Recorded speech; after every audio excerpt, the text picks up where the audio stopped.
ഇനി പലരിൽ ചിലർ.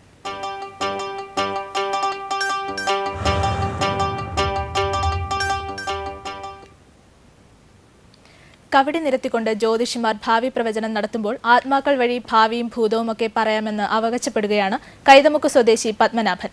ഓജോ ബോർഡ് ഉപയോഗിച്ച് ഓട്ടോമാറ്റിക് റൈറ്റിംഗിലൂടെയാണ് ഇദ്ദേഹം ഭാവി പ്രവചിക്കുന്നത്. ആത്മാവും പുനർജന്മവും ഭാവി പ്രവചനവുമൊക്കെ തട്ടിപ്പാണെന്ന് പറയുന്ന പരിഷ്കാരികളെയും യുക്തിവാദികളെയും വെല്ലുവിളിക്കുകയാണ് പത്മനാഭൻ.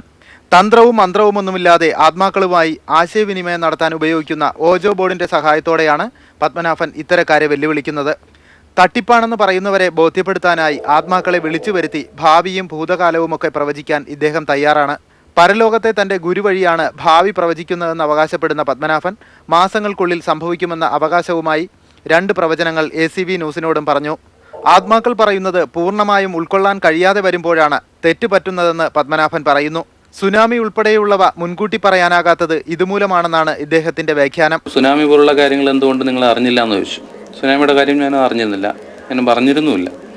അപ്പോൾ ചോദിച്ച സമയത്ത് ഞാൻ ചോദിച്ചു, എൻ്റെ ഗുരുവിൻ്റെ അടുത്ത് ചോദിച്ചു, എന്തുകൊണ്ട് എനിക്ക് അത് മനസ്സിലാക്കാൻ പറ്റില്ല എന്ന് ചോദിച്ചു സമയത്ത് പറഞ്ഞത് ഇങ്ങനെയാണ്, ലോകത്തുള്ള എല്ലാ കാര്യങ്ങളും അറിഞ്ഞിരിക്കാൻ തക്ക രീതിയിലുള്ള റിസീവിങ് കപ്പാസിറ്റി ചിലപ്പോൾ നിനക്കുണ്ടായെന്ന് വരില്ല. അതുകൊണ്ട് നിനക്ക് നിൻ്റെ മനസ്സിലൂടെ മനസ്സിലാക്കാൻ കഴിയുന്ന കാര്യങ്ങൾ മാത്രമേ എനിക്ക് പറഞ്ഞുതരാൻ പറ്റത്തുള്ളൂ.